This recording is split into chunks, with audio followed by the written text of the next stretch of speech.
अब आपको दिखाते हैं वो दृश्य जिसको देखकर आप अंदाजा लगा सकते हैं कि बेसमेंट में फंसे हुए उन छात्रों पर क्या बीती होगी। सिस्टम की लापरवाही उन बच्चों पर कितनी भारी पड़ी।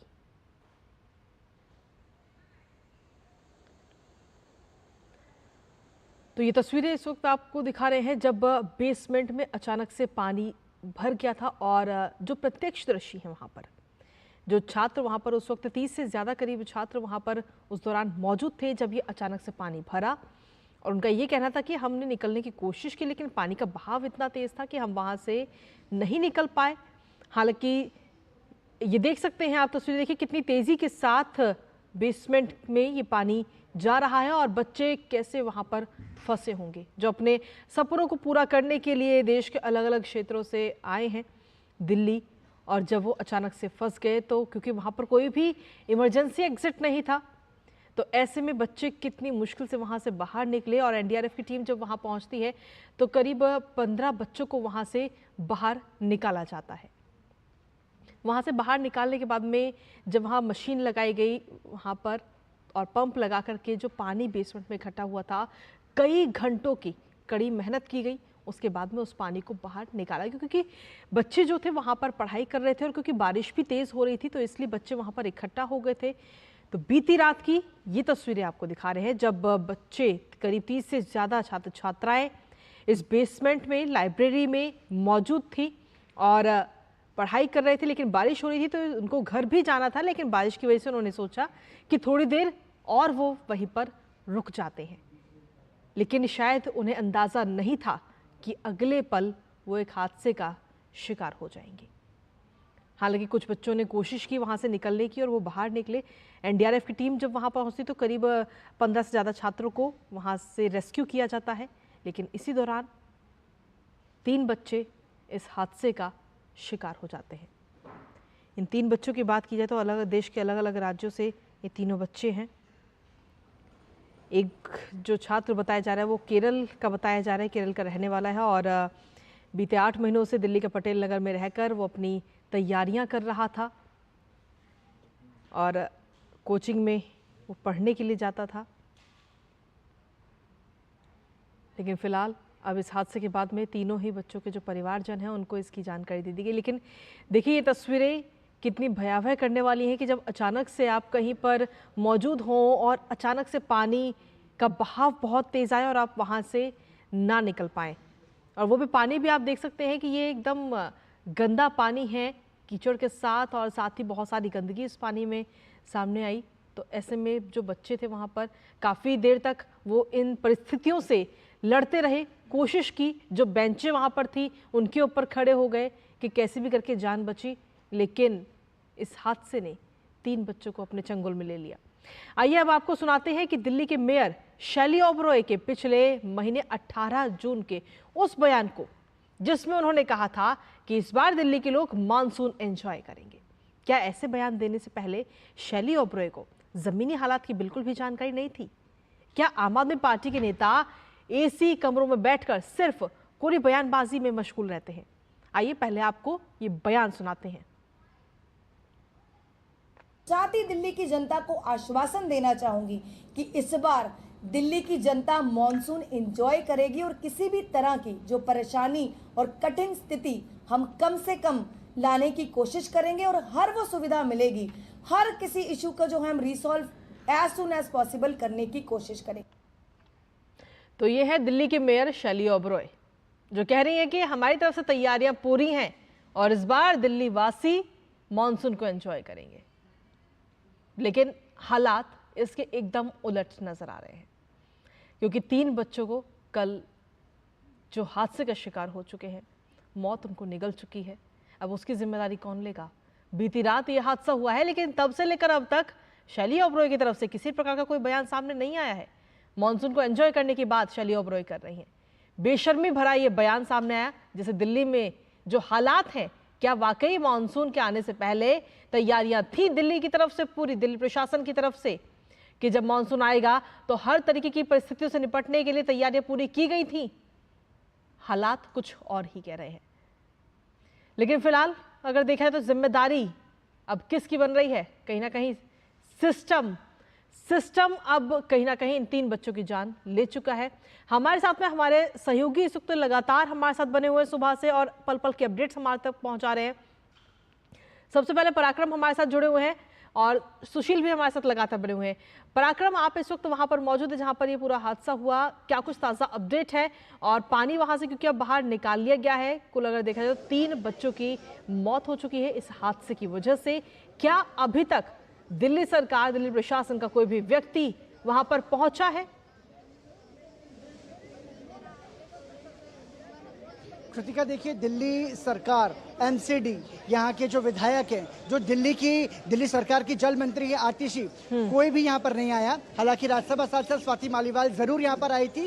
सीधे तौर पर स्वाति मालीवाल ने भी दिल्ली सरकार, दिल्ली की मेयर और दिल्ली के विधायक को इसके लिए जिम्मेदार ठहराया। मेरे ठीक पीछे ये वही जगह है, ये वो इंस्टीट्यूट है, Rao IAS study circle, Karol Bagh का, जहाँ पर ये हादसा हुआ। सीधे तौर पर यहाँ के जो छात्र है इसे हादसा नहीं, हत्या करार दे रहे हैं। और आप देख सकते हैं कि ये पूरी तरीके से सील किया गया है। यहाँ पर पैरामिलिट्री फोर्स, SGRF और NDRF की तमाम सारी फोर्स यहाँ पर तैनात हैं। और इसके अपोजिट दूसरी तरफ तमाम सारे छात्र जो हैं वो धरने पर बैठे हुए हैं। तमाम सारी जो लापरवाही है वो उजागर हुई है। कुछ छात्र हमारे साथ मौजूद है, सीधा उनसे बात करने की कोशिश करेंगे। जी, आप यहीं के स्टूडेंट हैं? मतलब मैं, हाँ जी, यहीं पढ़ता हूँ, इस वाले में तो नहीं, बट हाँ यहीं इसी इलाके का स्टूडेंट हूँ। लेकिन किस तरह की परेशानियां हैं और ये जो घटना हुई है इस पर एक IAS छात्र होने के नाते क्या कहना है? जी देखिए, ये घटना राव IAS से कहीं दूर की है, ये सिर्फ यहाँ की नहीं है। यहाँ पे कई समस्या है। तो पानी भरना, 1 घंटे बारिश होती है, पूरा ये ओल्ड राजेंद्र नगर कमर तक पानी में डूब जाता है। नंबर 1, पहले तो ड्रेनेज की समस्या हो गई। दूसरा, ये जो भेड़ बकरी की तरह यहाँ बच्चे आ रहे हैं, फैक्ट्री सिस्टम जो क्रिएट किया गया है, ये एक गड़बड़ी है। तीसरा कि यहाँ बेसमेंट में लाइब्रेरीज बना रहे हैं, बेसमेंट में जिम्स बना रहे हैं, जहाँ सेफ्टी प्रिकॉशंस का कोई वो नहीं रखा जाता। और प्रशासन को इसका ध्यान देना चाहिए कि ऐसे जो भी जिम हो, ऐसे जो भी लाइब्रेरीज, उनको तत्काल प्रभाव से बंद कराया जाए, क्योंकि ये at the stake of the students life वो इस तरह से चल रहे हैं कि यहाँ कभी भी बारिश हो, कभी भी कुछ हो, यहाँ पानी भरता है, इलेक्ट्रोक्यूशन हो सकता है, तार से करंट लग सकता है। अभी पटेल नगर में एक बच्चे की मौत हुई। तो ये बहुत बड़ी समस्या है और ये समस्या सिर्फ एक इंस्टीट्यूट या एक जगह की नहीं है, ये पूरे दिल्ली की समस्या है। तो मतलब कृतिका, आप ये समझिए कि क्या इंतजार कर रहा है दिल्ली का सिस्टम, दिल्ली की सरकार आने वाले समय में इस तरह की घटनाओं की पुनरावृत्ति की? क्योंकि देखिए, दिल्ली के मुख्यमंत्री जेल में है। अरविंद केजरीवाल ने कहा था कि हम दिल्ली को लंदन, पेरिस की सिटी जैसा डेवलप करेंगे, दिल्ली को हम झीलों का शहर बनाएंगे। पिछले साल हमने दिल्ली की हालत देखी थी जब यमुना की बाढ़ का पानी दिल्ली की सड़कों पर था। और अब जब बीते 5 दिनों में लगभग 5 जिंदगियां काल के गाल में समा चुकी हैं, सिस्टम की लापरवाही से, प्रशासन की लापरवाही से, और जिम्मेदार नदारद हैं। हाल ही में आपने अभी दिल्ली की महापौर का बयान सुना है कि दिल्ली की जनता मानसून को एंजॉय करेगी। कृतिका जी, देश के भविष्य की मौतों पर राजधानी में यहाँ पर मानसून को एंजॉय करने की बात दिल्ली के जिम्मेदार कह रहे हैं। ये दुर्भाग्यपूर्ण है, ये विडंबना है। बिल्कुल पराक्रम, आपके पास वापस आएंगे। सुशील भी आपके पास भी रुक करूंगी, लेकिन उससे पहले भारतीय जनता पार्टी के नेता राजीव चंद्रशेखर ने दिल्ली के राजेंद्र नगर की इस घटना को भयावह बताया है। उन्होंने सोशल मीडिया प्लेटफॉर्म X पर एक पोस्ट किया और उसमें उन्होंने कहा कि ये बहुत भयानक है, लापरवाही का ये कितना भयानक मामला है जब उज्जवल भविष्य के लिए पढ़ाई और कड़ी मेहनत करने वाले युवा इस तरह अपनी जान गंवा देते हैं। तो राजीव चंद्रशेखर की तरफ से ये ट्वीट इस वक्त किया गया है और उन्होंने सीधे तौर पर इस पूरे मामले को लापरवाही बताया कि लापरवाही का यह भयानक मामला इस वक्त सामने आया। वहीं दिल्ली के old Rajendra Nagar coaching centre की घटना पर DCP सेंट्रल M हर्षवर्धन ने बताया है कि तलाशी और बचाव अभियान के दौरान बेसमेंट से 3 शव बरामद किए गए। तीनों की पहचान भी हो चुकी है और परिजनों को सूचित भी कर दिया गया है। मामला दर्ज करके जांच भी शुरू कर दी गई है। साथ ही FIR कोचिंग संस्थान और बिल्डिंग के प्रबंधन और उन लोगों के खिलाफ दर्ज की गई है जो उस जगह के नाले के रखरखाव के लिए जिम्मेदार थे। अभी तक हमने उस कोचिंग सेंटर के मालिक और समन्वयक को हिरासत में लिया है। कल शाम को ओल्ड राजेंद्र नगर से एक बेसमेंट में पानी भर जाने की खबर आई थी, जिसको मिलते ही एक search and rescue operation launch किया गया था, जिसमें दिल्ली पुलिस के अलावा दिल्ली फायर सर्विस और NDRF के पर्सनल भी शामिल थे। यह सर्च एंड रेस्क्यू ऑपरेशन खत्म होने के बाद बेसमेंट से टोटल 3 बॉडी मिले। उनकी पहचान कर ली गई है और उनके परिवारजनों को हमने सूचना दे दिया है। उनकी पहचान हुई है इस प्रकार: श्रेया यादव जो कि अंबेडकर नगर यूपी की रहने वाली थी, तानिया सोनी जिनका परमानेंट एड्रेस तेलंगाना का था, और नेविन डेल्विन जो एर्नाकुलम केरला के रहने वाले थे। इसके अलावा हमने FIR भी इसमें रजिस्टर कर लिया है। ये FIR राजेंद्र नगर थाने में दर्ज किया गया है अंडर सेक्शन 105, 1061, 115(2), 290 एंड 35 BNS। ये FIR वो कोचिंग सेंटर, बिल्डिंग के मैनेजमेंट, वहाँ पे ड्रेनेज सिस्टम को जो देखभाल करते हैं उनका, और ऐसे लोग जिनका रोल इन्वेस्टिगेशन में आएगा उन सब के खिलाफ। अभी हमने 2 लोगों को इसमें डिटेन किया है जो कि उस कोचिंग सेंटर के ओनर और कोऑर्डिनेटर हैं। इसमें फर्दर इन्वेस्टिगेशन जारी है और जो भी इसमें इन्वेस्टिगेशन में दोषी पाए जाएंगे उन पर सख्त से सख्त कार्रवाई की जाएगी। तो जहां पर ये हादसा हुआ है, जिस इंस्टीट्यूट में हादसा हुआ, उस इंस्टीट्यूट के मालिक और समन्वयक को इस वक्त हिरासत में लिया गया है। उनसे पूछताछ की जा रही है, साथ ही जिम्मेदारों के खिलाफ भी अब कार्रवाई होगी। लेकिन सवाल अभी भी वही है कि आखिर कब तक मासूम जिंदगियां ऐसे काल के गाल में समाती रहेंगी? क्यों समय रहते कार्रवाई नहीं की जाती? क्यों पहले से तैयारी नहीं होती ऐसी किसी भी इमरजेंसी के लिए, किसी भी आपदा के लिए? लेकिन कहीं ना कहीं ये आपदा नहीं बल्कि ये जानबूझकर की गई हत्या नजर आ रही है, क्योंकि 3 बच्चों की जान इसमें चली गई। हमारे साथ में हमारे सहयोगी जो हैं वो लगातार बने हुए हैं। सुशील, अब से कुछ देर पहले ही हमने शैली ओबरॉय का बयान सुना जो पिछले महीने उन्होंने दिया था मानसून आने से पहले। वो कहती है कि इस बार दिल्ली वासी जो है वो मानसून एंजॉय करेंगे, तैयारी उनकी तरफ से पूरी है। क्या यही तैयारी है उनकी? जो तस्वीरें हम देख रहे हैं लगातार कि बेसमेंट में इतनी तेजी से पानी जा रहा है और बच्चे उस दौरान वहां करीब 30 से ज्यादा बच्चे वहां पर फंसे हुए थे और अचानक से वो कितने बाहर निकल पाते। NDRF की टीम जब वहां पहुंचती है तब करीब 15 से ज्यादा बच्चों को बाहर निकाला जाता है, लेकिन उसके बावजूद भी 3 बच्चे काल के गाल में समा गए। जी बिल्कुल कृतिका, ये निश्चित तौर पर एक गैर जिम्मेदाराना बयान के तौर पर देखा जा रहा है कि किस तरीके से कोई सरकार का प्रतिनिधि इस तरीके का बयान दे रहा है, ना कि ग्राउंड स्तर पर आके चीजों को सुधारा जाए। बार बार इसी स्थिति से गुजरना पड़ता है दिल्ली को। हर बरसात में अगर थोड़ी सी बारिश हो तो जाम से लेकर के तमाम जल भराव का जो मंजर सामने आता है। एक अभी कुछ छात्रों से बात हुई तो एक बात जो और अहम जो है सामने निकल के आई है, जो ये कोचिंग संस्थान है निश्चित तौर पर बड़ी रकम जो है वसूलते हैं छात्रों से तैयारी कराने के बहाने, लेकिन उनको सुविधाओं के नाम पर ये लोग क्या उपलब्ध कराते हैं इस पे भी ध्यान दिया जाना जरूरी है। अभी कुछ छात्रों से हमारी बात हुई, उनका साफ तौर पर कहना है कि इन कोचिंग संस्थानों में जो कि बेसमेंट में बने हुए हैं, इनमें एंट्री और एग्जिट का जो माध्यम है वो है फिंगरप्रिंट्स का उपयोग करके ये लोग अंदर और बाहर आ जा सकते हैं। किसी भी जब इस तरह की जब स्थिति आती है, जैसे जल भरा हुआ, चाहे बिजली की समस्या हुई, तो ये जो फिंगरप्रिंट्स का जो मैकेनिज्म है काम करना बंद कर देता है। ऐसे में इन छात्रों के पास बाहर निकलने का कोई और विकल्प नहीं रहता, क्योंकि पहले ही एक ही रास्ता है यहाँ से बाहर निकलने का, और वो भी अगर बंद हो जाता है तो छात्रों के पास अंदर से बाहर आने का कोई दूसरा जो है ऑप्शन नहीं है। ये एक बड़ी वजह है कि जो है कि कल के हादसे का कारण भी हो सकती है। अभी हालांकि जांच का दौर चल रहा है, बातें अभी क्लियर होंगी। दूसरी जो है बड़ी बात है, आपने जिस तरीके से कहा कि जो है यहाँ दिल्ली में जो प्रशासन है, जो सरकार है, वो ना कि मानसून से पहले साफ सफाई हो, जो नालों की सफाई हो, जो वाटर लॉगिंग की समस्या हो, इससे जूझने की व्यवस्था ना करके तमाम तरीके की बयानबाजी करती है। इसी का एक जो है नतीजा आज सामने बन कर आया है। यहाँ से 50 से 100 मीटर की दूरी पर जो नाला है, गंदा नाला है, उसमें मेन जो है पानी का जो प्रेशर है वहां से रिलीज हुआ है।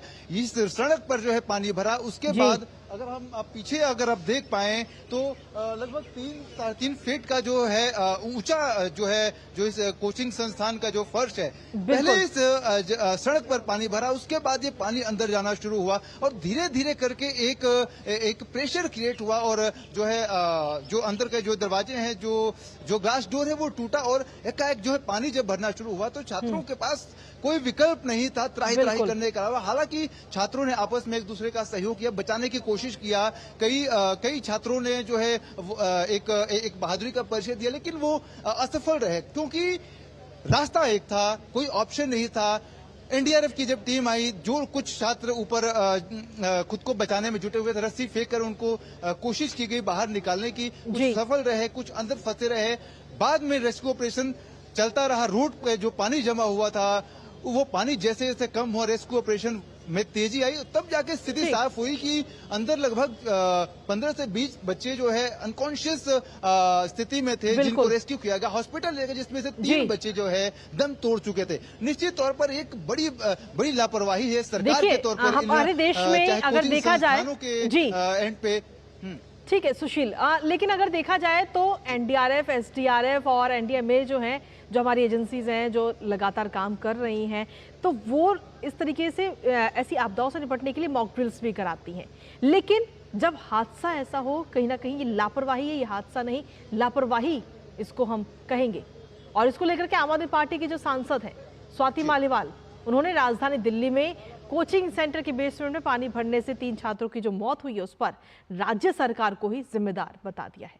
स्वाति मालीवाल ने सोशल मीडिया प्लेटफॉर्म एक्स पर एक पोस्ट की है, जिसमें स्वाति मालीवाल लिखती हैं कि राजधानी में 3 छात्रों की बेसमेंट में डूबने से हुई मौत की जिम्मेदारी कौन ले रहा है। बता रहे हैं कि स्टूडेंट्स 10 दिन से इस बारे में बार बार कि ड्रेन साफ करने की डिमांड कर रहे थे, पर कोई कार्रवाई नहीं की गई। इलीगल बेसमेंट बिना भ्रष्टाचार के आखिर कैसे चल सकते हैं? एक्स्ट्रा फ्लोर कैसे डल जाते हैं? कैसे हो सकता है कि बिना पैसे खाए सड़क नालियों के ऊपर कब्जे हो जाते हैं? स्पष्ट है कोई सेफ्टी रूल्स को पालन करने की जरूरत नहीं, पैसा दो काम हो जाता है। बस हर दिन एसी रूम में बैठ के इंपॉर्टेंट प्रेस कॉन्फ्रेंस करते रहो, ग्राउंड पर कोई काम करने को तैयार नहीं है। कुछ दिन पहले पटेल नगर में करंट लगने से हुई मौत से भी कुछ नहीं सीखा। और वाकई ये बात सच है कि अभी कुछ दिन पहले ही पटेल नगर में एक छात्र की करंट लगने से मौत हो गई थी, लेकिन उसके बावजूद भी उस हादसे के बाद भी कोई सीख नहीं ली गई। और अब एक बार फिर से एक और हादसा सामने आया, जिसमें बेसमेंट में पानी भरने की वजह से 3 छात्रों की डूबने की वजह से मौत हो गई है। तो सवाल यही है कि आखिर ये जो मौत हो रही हैं, इन पे कब रोक लग पाएगी? कोई भी अगर प्राकृतिक आपदा आती है तो उससे निपटने के लिए हम जरूर तैयार रहते हैं, लेकिन ये तो कहीं ना कहीं मानव जनित आपदा है, क्योंकि अगर समय रहते ही अगर ड्रेनेज की, नालों की सफाई की गई होती तो शायद ये हादसा ना हुआ होता और ना आज इस हादसे को लेकर हम चर्चा कर रहे होते। इस पर चर्चा आगे भी करेंगे कि आखिर इसके पीछे जिम्मेदार वाकई कौन है और कब इस तरीके के जो हादसे लगातार सामने आ रहे हैं उन पर रोक लगेगी। करेंगे चर्चा आगे भी, लेकिन रुकेंगे एक छोटे से ब्रेक के लिए। आप बने रहिए हमारे साथ।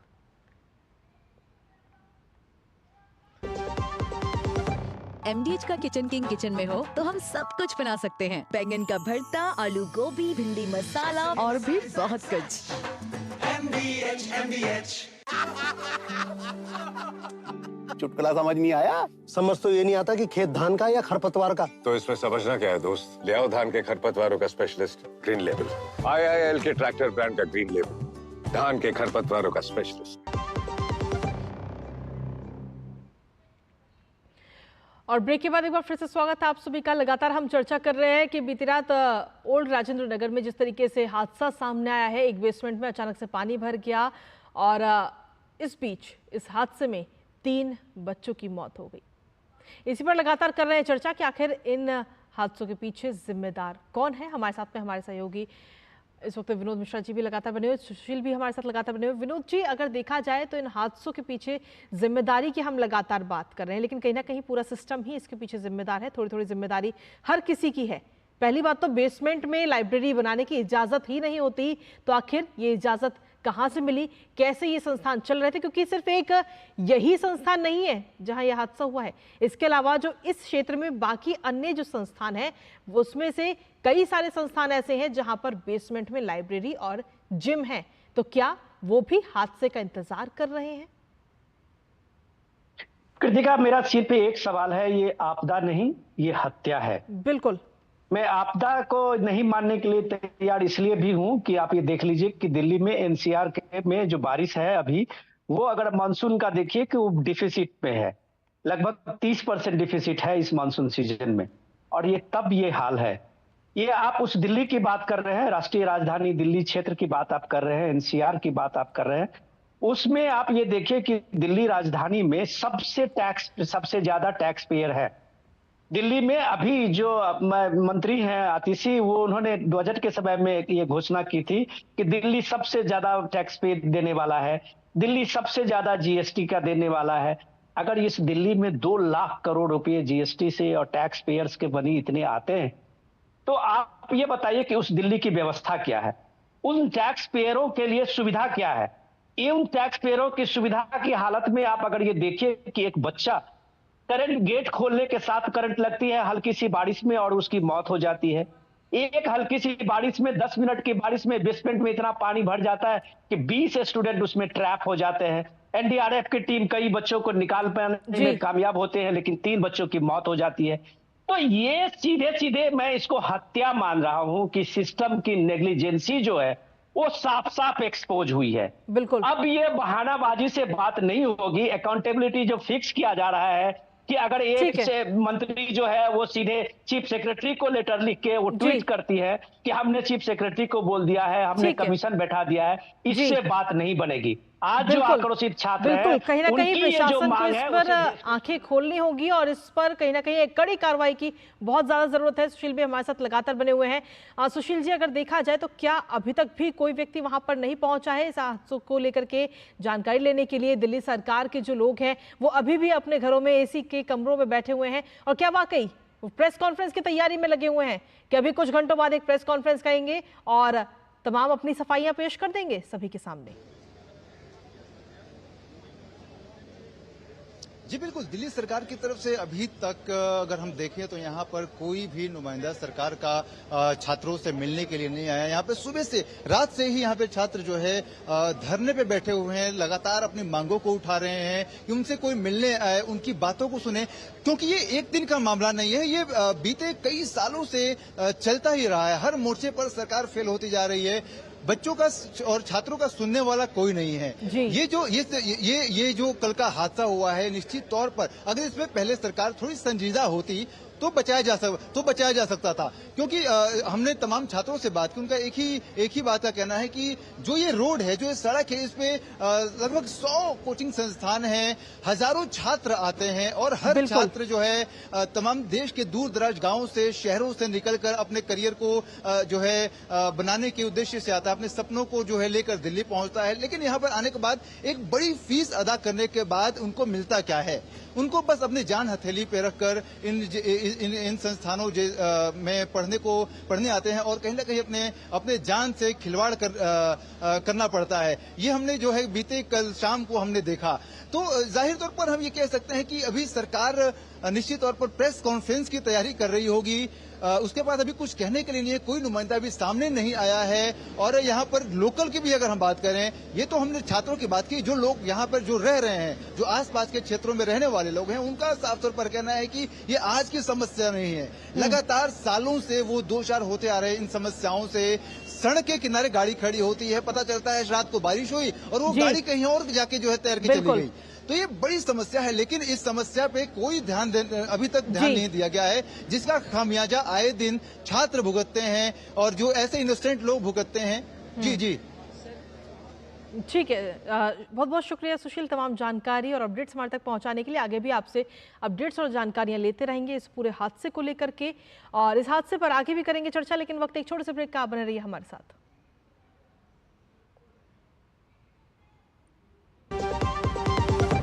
दादी के हाथों का जादू और खुशबू से महकता घर। MDH गरम मसाला, असली मसालों से भरा हूँ मैं, क्योंकि हर रिश्ता है स्वाद से जुड़ा। बात जब पीढ़ियों के लिए बनने वाले घर की हो तो जिम्मेदारी बड़ी हो जाती है। गैलेंट समझता है ये जिम्मेदारी। अब डबल M रिब्स के साथ गैलेंट एडवांस TMT रीबार, निर्माण का रियल हीरो। और ब्रेक के बाद एक बार फिर से स्वागत है आप सभी का। लगातार हम चर्चा कर रहे हैं कि जिस तरीके से बीती रात कल हादसा सामने आया, इस हादसे के पीछे आखिर जिम्मेदार कौन है और क्यों अभी तक दिल्ली सरकार की तरफ से कोई भी जवाबदेही पेश नहीं की गई है। किसी प्रकार के कोई भी बयान दिल्ली सरकार की तरफ से अभी तक नहीं आया है। वहीं शैली ओबरॉय का एक बयान भी हमने आपको सुनाया पिछले महीने का जून में, जब वो कह रही थी कि मानसून आने से पहले कि इस बार दिल्ली वासी जो है वो मानसून को एंजॉय करने के लिए तैयार रहें, क्योंकि उनकी तरफ से तैयारियां पूरी हैं। लेकिन कहीं ना कहीं इन तैयारियों की सारी पोल खोल देती हैं कल रात की कुछ खास तस्वीर जो हमारे सामने आई, लेकिन कहीं ना कहीं ये तस्वीरें दिल भी दहला देती हैं कि जब आप अचानक से किसी बेसमेंट में फंसे हुए हों और बहुत सारा पानी अचानक से आए और आपको निकलने का भी मौका वहां से ना मिले। हमारे साथ में विनोद मिश्रा जी लगातार बने हुए। विनोद मिश्रा जी, अगर देखा जाए तो अब एक जो एक्शन की अगर हम बात करें तो शैली ओबरॉय का, जिसका हमने बयान भी सुनाया अपने दर्शकों को जब वो कह रही थी कि मॉनसून को एंजॉय कीजिए, उन्होंने अब एक निर्देश दिया है कि जितने भी कोचिंग सेंटर्स या ऐसी बिल्डिंग्स है जहां पर बेसमेंट में कमर्शियल चल रहे हैं उनके खिलाफ कार्रवाई की जाए। ये फैसला अभी हाल ही में उनकी तरफ से लिया गया है। कृतिका, हम लोगों ने जितने दिन मीडिया में अपने ग्राउंड से लेके और जो मीडिया कवर किया है, वो हर हादसे के बाद ऐसी ही खबर आती है, लेकिन इस खबर के बाद फिर कोई एक हादसा होने के साथ फिर से वही चर्चा शुरू होती है। हमारा सवाल आज सिर्फ उन बच्चों के साथ में है, उन परिवारों को लेके है। हमारा सवाल वो जो धरना पे बैठे हुए हैं प्रदर्शनकारी बच्चे हैं, उनके सवालों को लेके है। हम अगर आज इनकी अकाउंटेबिलिटी फिक्स नहीं कर पाए तो ये इतने बेशर्म सियासत है कि कल के बाद इस धरना इस पूरी घटना को लोग भुला देंगे। सीधा सवाल ये है कि ये हत्या है, ये सिस्टम के द्वारा किया गया वह हत्या है, ये फिक्स करना होगा। मैं इसलिए ये बात जोर दे के कह रहा हूं कि जो बच्चे दिल्ली आ रहे हैं, जो बच्चे, उनके माता पिता की आप हालत देखिए, जो लाखों करोड़ों रुपए का वहां पे अपने जमीन बेच के, अपने प्रॉपर्टी को बेच के इन बच्चों के सपने पूरा करने के लिए आगे बढ़ाए हैं। ये देश अगर उनकी बात आज नहीं सामने में रखता, ये मीडिया आज अगर उनकी बात सामने में, लोगों के सामने में नहीं रखता, उस सिस्टम के सामने में नहीं रखता, तो ये सारे लोग गुनाहगार होंगे। हमारा सीधा सवाल ये है कि चाहे वो श्रेया यादव हो या फिर दूसरे बच्चे हो, जो छोटे शहरों, छोटे गांव के वो बच्चे हैं, जिनकी सिर्फ और सिर्फ कसूर सिर्फ इतना है कि उन्होंने बड़े सपने देखने का जोखिम लिया था, एक साहस किया था।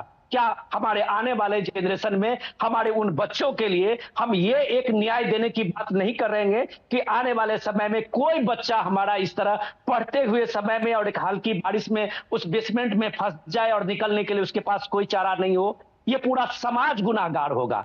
ये पूरा समाज इसलिए गुनाहगार होगा कि ये भ्रम जो फैलाया जा रहा है उसको बंद करिए। ये कुछ भी नहीं हो रहा है, सिस्टम को इसमें अकाउंटेबल बनाना होगा। जो ह्यूमन राइट का जो उनका वायलेशन है, इसके लिए इनको अकाउंटेबल बनाना होगा। उनको जो ये पनिशमेंट मिली है सपने देखने का, उन लोगों को अकाउंटेबल बनाना होगा। वो लोग जो जेल से कह रहे थे कि हम सरकार चला के दिखा देंगे, उनको अकाउंटेबल बनाना होगा। ये जिद है लोगों की जान को लेके, ये कुछ लोगों की जिद से ये सियासत चल रही है। आज हरियाणा में आप ये देखिए, चुनाव प्रचार शुरू हुआ, सारे आम आदमी पार्टी के एमएलए से लेके और उनके सारे मंत्री वहां सुनीता केजरीवाल के साथ वहां पे मंच पे खड़े आपको दिखेंगे। ये सियासत है कि यहाँ ग्राउंड पे काम हुआ या नहीं हुआ, उसको देखने वाले के लिए सिर्फ आतिशी का ट्वीट आता है और चीफ सेक्रेटरी को डायरेक्शन जाता है। जी, ये सियासत है इस देश को। बिल्कुल, कहीं ना कहीं राजनीति ही अब इस मामले में होती हुई नजर आई, क्योंकि जमीनी स्तर पर तो काम ना के बराबर हुआ है, जबकि भ्रष्टाचार कहीं ना कहीं इस दौरान देखने को मिल रहा है। आइए आपको एक बार फिर से सुनाते हैं कि दिल्ली की मेयर शैली ओबरॉय ने बीती 18 जून के उस बयान को, जिसमें वो कह रही थी कि इस बार दिल्ली वासी मॉनसून को एंजॉय करेंगे। आइए सुनते हैं। साथ ही दिल्ली की जनता को आश्वासन देना चाहूंगी कि इस बार दिल्ली की जनता मॉनसून एंजॉय करेगी और किसी भी तरह की जो परेशानी और कठिन स्थिति हम कम से कम लाने की कोशिश करेंगे और हर वो सुविधा मिलेगी। हर किसी इशू को जो हम resolve as soon as possible करने की कोशिश करेंगे। तो देखिए, किसी भी इशू को रिजॉल्व करने की बात शैली ओबरॉय कर रही हैं, लेकिन अब जब 3 जिंदगियां मौत के गाल में समा चुकी हैं, तो अब क्या वाकई इशू सॉल्व करने से वो तीनों जिंदगियां वापस आएंगी? विनोद मिश्रा जी हमारे साथ लगातार बने हुए। विनोद जी, एक बार फिर से हमने अपने दर्शकों को शैली ओबरॉय का वो बयान सुनाया जिसमें वो मॉनसून को एंजॉय करने की बात कह रही हैं, लेकिन अब उन परिवारों का क्या सिर्फ वाकई कंपनसेशन का अमाउंट दे करके और इस पूरे हादसे से पीछा छुड़ा लिया जाएगा? लेकिन बेशक वो पीछा छुड़ा लिया जाए, लेकिन ये जिंदगियां जो हैं वो अब वापस नहीं आएंगी। कृतिका, मैं सुन रहा था आपने अभी जो सुनाया, शैली ओबरॉय का मेयर हैं दिल्ली के जी, उनको आज वहां होना चाहिए। बिल्कुल, और उनको कम से कम उन जगह पे वो जो छात्र वहां पे धरने दे रहे हैं, प्रदर्शन कर रहे हैं, वहां होना चाहिए और उनको अपनी बेशर्म बयानों के लिए माफी मांगनी चाहिए। उनको माफी मांगनी चाहिए उन बच्चों से, उन परिवारों से जिनके बच्चों ने आज यहाँ पे जान दी है। इस हादसा ने एक परिवार को तबाह नहीं किया है, देश के एक पूंजी, देश का एक टैलेंट को उसने बर्बाद किया है। बिल्कुल, देश के 5 से ज्यादा टैलेंट इस मानसून में, इस हल्की फुल्की बारिश में अगर जान चली जाती है तो आप उन लोगों को जवाबदेह बनाना होगा। इन सिस्टम को जवाबदेह बनाना होगा जो सिर्फ सोशल मीडिया पे नैरेटिव बनाते हैं, सोशल मीडिया पे ट्वीट करके या फेसबुक पे लाइव देके वो लोगों को भरमाते हैं और इसी मॉडल को लेके वो फिर दूसरे राज्य में जाते हैं, प्रचार करते हैं और दिल्ली मॉडल दिखाते हैं। आज चाहे वो हरियाणा हो, गुजरात हो, गोवा हो, आप देख लीजिए आम आदमी पार्टी का वही एजुकेशन मॉडल, आम आदमी पार्टी का एमसीडी का मॉडल, ये सारे मॉडल वो दिखा रहे हैं। वो किसके दम पे दिखा रहे हैं? वो दिखा रहे हैं अपने मीडिया की ताकत से। वो दिखा रहे हैं कि साल में वो 300 करोड़ रुपया उस बजट पे मीडिया के पब्लिसिटी पे खर्च करते हैं, लेकिन वो 5 करोड़ रुपया नाले की सफाई में खर्च नहीं करते हैं। ये असंवेदनशीलता दिखानी है। इस असंवेदनशीलता में सरकार को सिस्टम को घेरने की जरूरत है कि उनको बताने की जरूरत है कि एक छोटे से दिल्ली में 300 से 400 करोड़ रुपया मीडिया में पब्लिसिटी पे खर्च होता है, लेकिन नाले की सफाई में 5 करोड़ रुपया खर्च करने में ये लोग इस तरह से ट्वीट पे, इस तरह से फेसबुक पे लाइव देके लोगों को भरमाते हैं, झूठ बोलते हैं। इसलिए इनको अकाउंटेबल बनना पड़ेगा, इनको अकाउंटेबल बनाना पड़ेगा। ठीक है, हमारे साथ में इस वक्त आम आदमी पार्टी के पूर्व नेता इस वक्त जुड़ रहे हैं राजकुमार आनंद जी। राजकुमार जी, देखिए जिस तरीके से ये पूरा मामला सामने है, कहीं ना कहीं इसने हर किसी को झंझोर दिया है, क्योंकि देश में अलग अलग जो क्षेत्र है, जो खासतौर पे जो छोटे गांव है, ग्रामीण क्षेत्र है, वहां से लोग अपने बच्चों को पढ़ने लिखने के लिए, जिंदगी में कुछ बनने के लिए और भेजते हैं दिल्ली में, देश की राजधानी में, लेकिन दिल्ली में आकर ये हो जाते हैं हादसे का शिकार और जिम्मेदारी लेने वाला कोई भी नहीं है। देखिए, जिम्मेदारी तो दिल्ली सरकार को लेनी चाहिए, एमसीडी को लेनी चाहिए। आज जितनी कैपेसिटी होती है किसी बिल्डिंग की, किसी इंस्टीट्यूट की, उससे कई गुना बच्चे उसमें एडमिट करा दिए जाते हैं। बिल्कुल, इसकी कोई गाइडलाइन गवर्नमेंट ने नहीं बनाई। दिल्ली की जनता को ये समझना चाहिए कि अगर वो ऐसे आदमी के हाथ में सत्ता देंगे जो जेल से अपनी सरकार चलाना चाहता हो, तो हालत तो दिन पे दिन बद से बदतर होने ही होने। रही बात हमारी मेयर की, तो हमारी मेयर प्रेस कॉन्फ्रेंस की मेयर बन गई है। वो हर काम पे प्रेस कॉन्फ्रेंस करते हैं, दिल्ली के मंत्री भी हर काम पर प्रेस कॉन्फ्रेंस करते हैं। जनता के कामों से उनका कोई लेना देना नहीं है, सरोकार नहीं है। डिसिल्टिंग का काम कई सालों से दिल्ली में नहीं कराया गया। जी, ठीक है। और दिल्ली की हालत जब से और ज्यादा खराब हुई है, जब से एमसीडी में आम आदमी पार्टी आई है। चलिए, ठीक है, बहुत बहुत शुक्रिया राजकुमार जी हमारे साथ जुड़ने के लिए। साथ ही विनोद मिश्र जी, आपका भी बहुत बहुत शुक्रिया हमारे साथ जुड़ने के लिए। तो सीधे तौर पर सवाल अभी भी लगातार वही है कि आखिर दिल्ली सरकार कब नींद से जागेगी, कब अपने एसी कमरों से बाहर निकल के दिल्ली सरकार के लोग और लोगों से मिलेंगे, खासतौर पर उन छात्रों से मिलेंगे जो लगातार विरोध प्रदर्शन कर रहे हैं इस हादसे को लेकर के। फिलहाल इसी के साथ मेरे साथ इस बुलेटिन में इतना ही। मुझे और हमारी पूरी टीम को दीजिए अनुमति। नमस्कार।